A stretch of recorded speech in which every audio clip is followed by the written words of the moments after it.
Seattle, Washington, November 29, 2023, a federal judge in Seattle has ordered that former Binance CEO Changpeng Zhao must remain in the United States until his sentencing.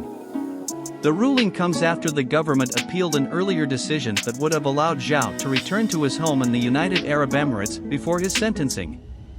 In a court filing on Monday, Judge Richard Jones wrote that he was staying the condition that would have allowed Zhao to return to the UAE until such time as this court resolves the government's motion for review. The government argued that Zhao, who is facing charges of money laundering and violating the Bank Secrecy Act, should remain in the U.S. to ensure his appearance for sentencing.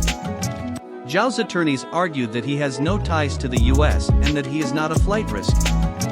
They also argued that the government's motion for review was frivolous and that the judge should not stay the condition allowing Zhao to return to the UAE. Judge Jones ultimately sided with the government, finding that there was a fairly possible risk that Zhao would not return to the U.S. for sentencing.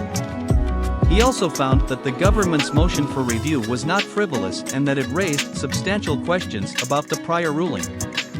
Zhao is scheduled to be sentenced in February 2024. He faces up to 10 years in prison for each of the money laundering charges and up to 5 years in prison for the Bank Secrecy Act violation.